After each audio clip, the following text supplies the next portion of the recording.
2024 का लोकसभा चुनाव खत्म हो चुका है और अब मंथन हो रहा है कौन किस सीट पर जीता और कौन किस सीट पर हारा। हम ऐसे ही कुछ सीटों पर चर्चा करने वाले हैं। इस वीडियो में जिस सीट पर हम चर्चा करने जा रहे हैं वो सीट है आजमगढ़ लोकसभा सीट। आजमगढ़ लोकसभा सीट जो सपा का गढ़ कही जाती है और इस बार सपा ने अपना गढ़ बचा लिया है। वो गढ़ जो 2022 के उपचुनाव में सपा से छिन गया था। और छीना कौन था? छीना था भारतीय जनता पार्टी के दिनेश लाल यादव उर्फ निरहुआ ने। नमस्कार, मेरा नाम है विवेक राय, आप देख रहे हैं एबीपी लाइव। आजमगढ़ की लोकसभा सीट इस बार समाजवादी पार्टी ने जीत ली है। समाजवादी पार्टी ने उत्तर प्रदेश में कुल 37 सीटें जीती हैं, उसमें एक आजमगढ़ की भी लोकसभा सीट है। और आजमगढ़ की सीट सपा ने जब छीनी भारतीय जनता पार्टी के हाथों, हालांकि इसके पहले भी यहाँ पर सपा के सांसद रहे हैं। 2019 में अखिलेश यादव यहीं से सांसद रहे, 2014 में नेताजी मुलायम सिंह यादव सांसद रहे। हालांकि उसके पहले रमाकांत यादव 3 अलग अलग दलों से इस सीट पर सांसद रहे। उसमें एक बार भाजपा भी रही, एक बार सपा भी रही, एक बार बसपा भी रही।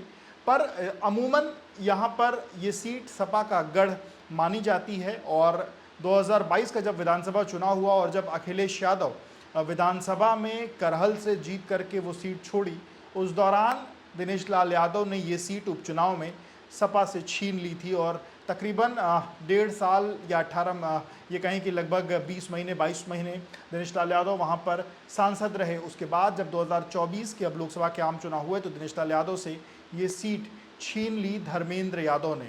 धर्मेंद्र यादव ने ये सीट छीनी तो लोग इस बात को ज़रूर कह रहे हैं कि किस तरीके से क्या कारण रहे दिनेश लाल यादव की हार के। इस वीडियो में उन कारणों पर हम चर्चा करेंगे, दिनेश लाल यादव क्यों हारे। आजमगढ़ के कुछ लोगों ने इस विषय पर अलग अलग अपनी बात रखी है। आजमगढ़ के रहने वाले प्रतीक राय कहते हैं कि यहाँ पर दिनेश लाल यादव ने उतनी मेहनत इस बार के चुनाव में नहीं की जितनी वो 2022 के चुनाव में किए थे। 2022 के चुनाव में जब दिनेश लाल यादव मैदान में उतरे थे तो घर घर में उन्होंने कैंपेन किया था। एक एक घर में दो से तीन बार उनकी जो चुनाव की पर्चियां हैं वो पहुंची थी। पर इस बार कई ऐसे घर रहे जहां पर उनकी चुनाव की पर्चियां नहीं पहुंच पाई। इसके अलावा चूंकि दिनेश लाल यादव गाजीपुर के रहने वाले हैं और गाजीपुर से वो अपना नाता आजमगढ़ में रहने वाले लोगों से जोड़ते हैं। और पिछली बार जब जब लोकसभा का उपचुनाव हुआ था तब दिनेश लाल यादव उन तमाम लड़कियों के घर जो गाजीपुर की रहने वाली उनकी आजमगढ़ में शादियां हुई हैं, उनके घरों तक पहुंच करके एक पर्सनल कनेक्ट बनाने की कोशिश की थी। पर इस बार के चुनाव में वो भी नहीं दिखा। इस बार वो उन लड़कियों के घरों तक भी नहीं पहुंच पाए और जो एक अपनापन बताने की या जताने की बात थी वो भी कहीं ना कहीं इस चुनाव में नहीं दिखी। वहीं आजमगढ़ के ही दूसरे निवासी पुष्कर लखमानी से जब हमने बातचीत की तो उन्होंने कहा कि एक तो इस सीट पर यादव मुस्लिम समीकरण के कारण ये सीट अमूमन समाजवादी पार्टी के खाते में जाती है। पर एक और भी कारण रहा, यहाँ पर इस बार जो लोकल नेता हैं वो कहीं ना कहीं इस बार शिथिल हो गए। वो एक दूसरे इस बार जो चुनावी कैंपेन है उसमें कहीं ना कहीं दिखाई नहीं दिए। उसके कारण कई गुटबाजी के कारण हैं, कई ऐसे कारण हैं कि लोग एक दूसरे के बीच में कुछ ना कुछ असंतोष था। उस कारण जो है लोग कैंपेन में उतने एक तरीके से उतना फ्रीक्वेंटली या उतना जो मोशन दिखना चाहिए था चुनाव में वो नहीं दिखा। एक ये भी कारण है इस चुनाव को भारतीय जनता पार्टी के खाते इस चुनाव को भारतीय जनता पार्टी को हारने का। इसके अलावा आजमगढ़ के दूसरे एक निवासी हैं अंकित जायसवाल, वो कहते हैं कि भारतीय जनता पार्टी ने भारतीय जनता पार्टी या दिनेश लाल यादव ने जितना काम पिछले 1.5 से 2 सालों में किया इतना अमूमन पहले के सांसदों ने नहीं किया था। उन्होंने बहुत से पुराने जो रुके हुए काम थे उसको आगे बढ़ाया। इनफैक्ट एयरपोर्ट भी की भी जो लोकार्पण है वो उन्होंने कराया। हालांकि एयरपोर्ट काफ़ी पुराना है आजमगढ़ में, पर वो अभी तक वहाँ पर एयरपोर्ट शुरू नहीं हो पाया था तो उसका लोकार्पण उन्होंने कराया। तमाम छोटे बड़े काम उन्होंने कराए।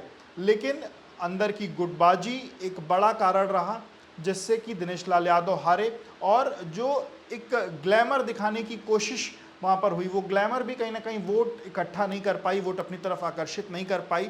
और लोग जो दिनेश लाल यादव हैं उनके पक्ष में उतने वोट नहीं पड़ पाए। इसके साथ ही साथ कुछ और भी लोगों से हमने बातचीत की।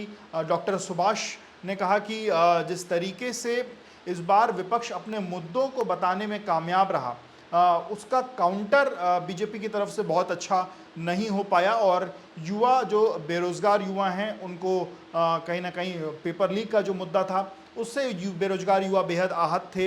इसके अलावा नौकरियों की बात की जाए तो नौकरियां नहीं हैं लोगों के पास। इसके अलावा जिस तरीके से कांग्रेस पार्टी ने 5 किलो की बजाय 10 किलो राशन देने की बात कही, या जो न्याय अलग अलग 5 न्याय गारंटियां देने की बात कही, वो ऐसी कुछ चीज़ें रहीं जो सपा और जो कांग्रेस का वोटर था वो कहीं ना कहीं एकजुट हुआ, और उसका एकजुट होना बीजेपी के लिए घातक रहा। हालांकि इस बार बहुजन समाज पार्टी भी उतना एक तरीके से वैसे चुनाव नहीं लड़ी जैसे वो पिछले चुनाव में लड़ी थी। पिछले चुनाव में 2022 का जब लोकसभा का चुनाव हुआ था, उपचुनाव, तो उस दौरान बहुजन समाज पार्टी ने वहाँ से अपने एक कद्दावर नेता रहे गुड्डू जमाली को प्रत्याशी बनाया था, जो बहुत शानदार चुनाव लड़े थे, जिस कारण एक बड़ा वोट परसेंटेज जो इस बार सपा के खाते में गया है वो कटा था, और तब दिनेश लाल यादव लगभग 8 साढ़े 8 हज़ार वोटों से जीत पाए थे। तो ये कई ऐसे कारण रहे, कई ऐसे समीकरण रहे जिस कारण दिनेश लाल जो है वहाँ का चुनाव हार गए हैं, और फिलहाल एक अच्छे मार्जिन के साथ धर्मेंद्र यादव वहाँ से सांसद बन गए हैं।